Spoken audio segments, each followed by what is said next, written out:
मैं आप लोगों को एक कहानी सुनाने जा रहा हूँ जो कि मेरे द्वारा लिखी गई है, जिसका शीर्षक है भाग्य लक्ष्मी। जो कि इस तरह है। एक बहेलिया वर्षों तक जंगल जा जाकर शिकार किया करता था, लेकिन अब वो मायूस है क्योंकि वन विभाग के द्वारा कई प्रकार की पाबंदी लगा दी गई है। इसलिए वह दिन रात अपने घर की गुजारे के लिए सोचा करता था।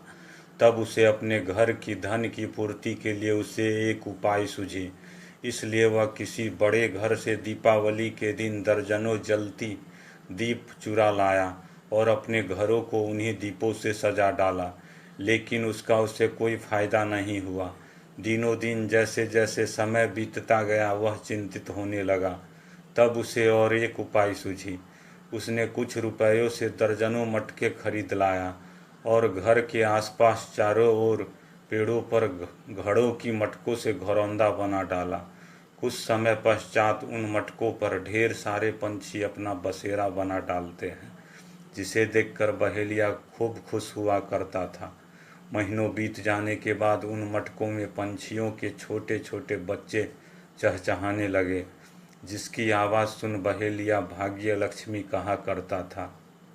एक सुबह बहेलिया जब उन पंछियों को बेचने का मन बनाया और उतारने गया, तब पंछी के बच्चे को उतारते ही सारे पंछी जोर से चैं चैं की आवाज़ लगाते और इधर से उधर होते, जैसे वह कह रहा हो, मुझे मेरे बच्चे लौटा दो।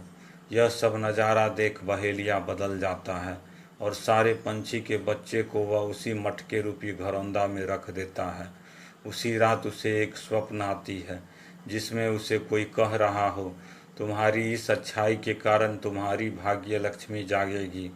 दूसरे ही दिन उसे जमीन कोड़ते वक्त एक सोने से भरी गगरी मिलती है, जिस कारण वह सोने हीरे का व्यापारी बन जाता है। यह कहानी हमें यह सिखलाती है कि धन्य है वो इंसान जो घरौंदा रूपी मटकी पेड़ों पर लटकाकर जीवों पर कुछ पल की खुशी देकर उसका घर उजाड़ डालते हैं। ऐसे इंसान की भाग्य लक्ष्मी सदा सोई ही रहती है और जीवन के अंत होने के बाद भी उनका जीवन नरक जैसा ही होता होगा।